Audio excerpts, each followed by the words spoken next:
Iya, betul. Itu adalah menghukum. Jadi awas yang kamu, nah itu sudah termasuk kata-kata menghukum.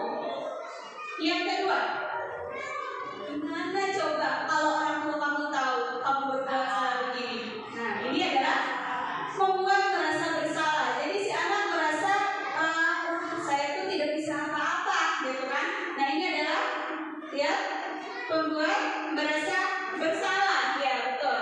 Selanjutnya, ya sudah, kali ini tidak apa-apa, nanti bapak yang bereskan. Ini sebagai teman, coba kita lihat. Iya, betul. Ini sebagai teman, ya. Jadi solusinya dibantukan oleh bapak, ya, itu sebagai teman. Selanjutnya, sanksi atau konsekuensinya apa? Nah, ini termasuk apa ya? Manajer? Termasuk manajer kan ini? Atau termasuk sebagai rasa bersalah? Kita lihat ya. Pemantau, ya, ini adalah proses pemantau. Satu lagi. Nah, ini apa rencana kamu untuk memperbaiki hal ini? Jadi ditanyakan langsung kepada siswanya untuk menemukan solusi. Nah, solusinya berarti ini adalah sebagai control manager. Nah, jadi ini yang seharusnya kita lakukan. Saya pun baru sadar ketika saya mempelajari modul 1.4 ini ya. Nah, ini ada kegiatan melakukan pengaturan kelas ya. Ini adalah membuat keyakinan kelas. Ada sedikit video nanti ya, pembentukan keyakinan kelas. Pernah dengar Ibu tentang keyakinan kelas? Belum? Jadi keyakinan kelas itu dibuat di kelas kita sendiri. Awalnya dari peraturan, tapi keyakinan kelas ini bersifat abstrak, lalu berupa pernyataan yang universal, dibuat dalam pernyataan post-test, sedikit saja agar mudah diingat dan sesuai dengan kondisi kelas dan lingkungan sekolah. Ini adalah keyakinan kelas. Contoh keyakinan kelas. Nah, ini adalah kegiatan yang sudah saya lakukan ya.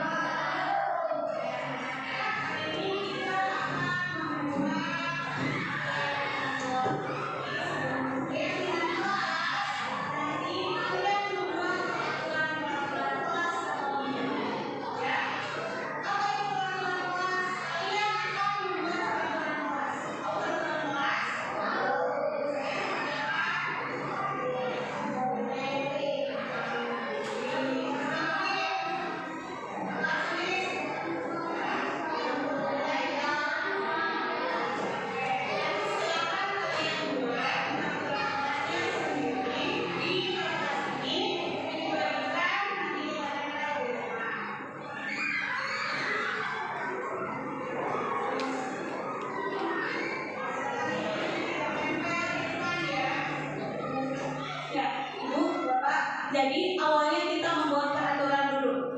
Kita mau membuat peraturan kelas, ditanyakan dulu dengan anak-anak yang ada di kelas tersebut. Kita mau jadikan kelas ini seperti apa? Nah, bisa apa yang akan dibuat oleh kalian? Jangan membuang sampah, Bu. Ya, silakan masukkan saja semuanya. Kita masukkan dulu semua apa pendapat mereka. Bisa jangan membuang sampah, Bu. Jangan membuli teman. Jangan mengacak-acak meja, bisa. Nah, itu kita buat dulu. Silakan anak-anak berpendapat sebisa mereka. Setelah itu kita buat keyakinan kelas. Jadi kalau keyakinan kelas itu kata-katanya yang universal. Misal tadi jangan membuang sampah sembarangan. Kita ganti kata tersebut ke misal buanglah sampah pada tempatnya. Katanya sedikit dan mereka cepat bisa. Nah, setelah membuat keyakinan kelas itu, kita tanyakan lagi kepada anak-anak, konsekuensi apa yang akan kalian terima jika melanggar keyakinan kelas yang sudah kalian buat. Misal, saya berani misalkan diam di depan, itu silakan. Konsekuensinya apa? Saya berani membersihkan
kegiatan yang saya sukai ya kemarin karena melihat proses ini. Jadi kegiatan masalah yang dilakukan oleh peserta didik dapat menemukan solusinya sendiri. Jadi suatu proses dialog yang dijalankan oleh guru agar dapat menghasilkan murid yang mandiri dan bertanggung jawab.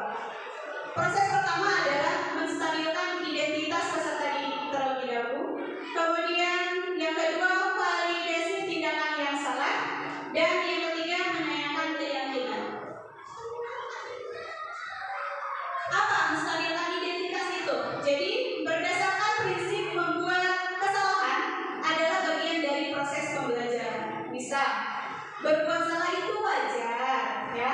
Tidak ada manusia yang sempurna. Ibu bapak juga pernah melakukan itu. Nah, ibu bapak tidak mau mencari siapa yang salah, tapi bapak ingin mencari solusi dari permasalahan ini.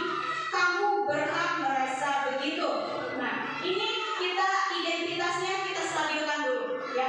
Apa yang tadi kamu lakukan bisa? Kamu tadi sudah melakukan apa? Oh, seperti itu. Jadi ditampung dulu permasalahan mereka, ya, oleh kita. Selanjutnya, kita validitas tindakan yang salah.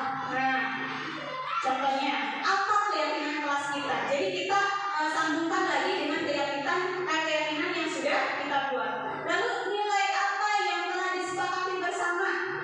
Seperti apa gambaran sebuah kelas yang ideal menurut kamu? Kamu ingin menjadi orang yang seperti apa? Ini adalah validitas tindakan yang salah. Jadi setelah identitasnya distabilkan, lalu kita naik ke validitas tindakan yang salah. Jadi mereka tahu apa nih yang sudah kita langgar, ya. Selanjutnya, yang terakhir adalah menanyakan keyakinan. Nah, kamu pasti punya alasan mengapa melakukan hal itu. Padahal kamu bisa melakukan yang lebih buruk dari ini. Nah, kata-katanya seperti itu, ya. Kamu patut berbangga karena telah melindungi sesuatu yang penting buat kamu. Kamu melakukan karena mempertahankan sesuatu yang penting bagimu. Nah, menanyakan keyakinan. Jadi kamu melakukan itu karena apa? Ya, ini ada video yang sudah saya buat contoh kasus restitusi. Ibu benar kamu pakai ya?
kondisi yang jadi apa yang harus kamu lakukan? Ya saja. Apa yang kamu lakukan jika itu terjadi lagi? Misalnya kita lagi ke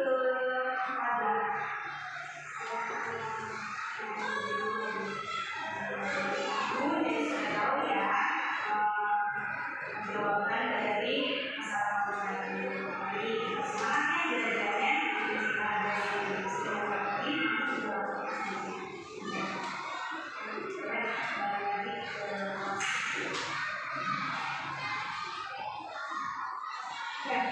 jadi ketika menemukan masalah, kita identifikasi dulu permasalahannya, lalu alasannya, dan kita melakukan solusi dari permasalahan tersebut. Nah, itu adalah kegiatan restitusi. Itu sudah sesuai dengan keyakinan kira-kira keyakinan kelas yang sudah kamu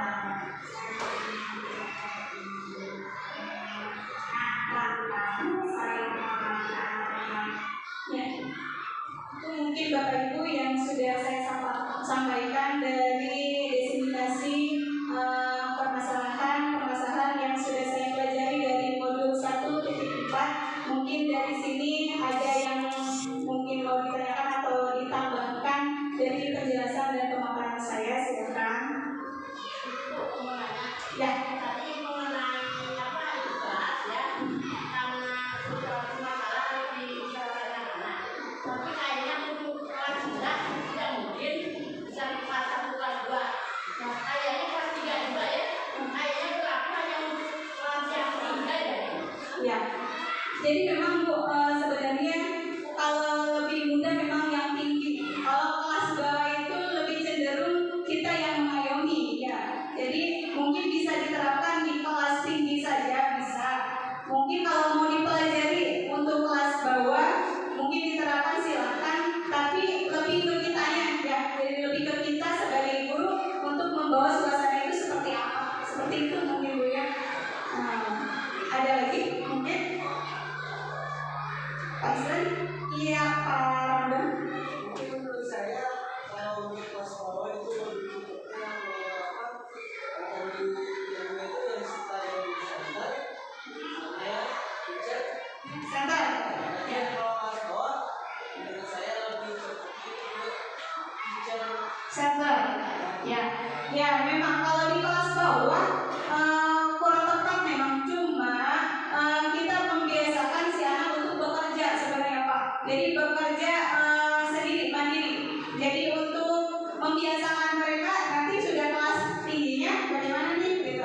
Jadi dibiasakan dari mulai kelas bawah juga tidak apa-apa sebenarnya ya. Tapi itu gimana kita sebagai guru mengkondisikan kelas tersebut agar si peserta didik itu lebih bisa mandiri, fokus. Jadi tidak setiap unitnya sama gurunya sudah ya. Jadi mereka bisa mengeluarkan pendapat mereka, kemudian belajar dengan apa ya istilahnya bermain, tapi bukan dalam konteks bermain itu bermain saja. Jadi ada pendidikannya ya. Seperti itu Pak mungkin ya. Yang lain mungkin ada yang mau menambahkan atau ditanyakan lagi? Cukup? Pak Islan? Pak Islan? Cukup?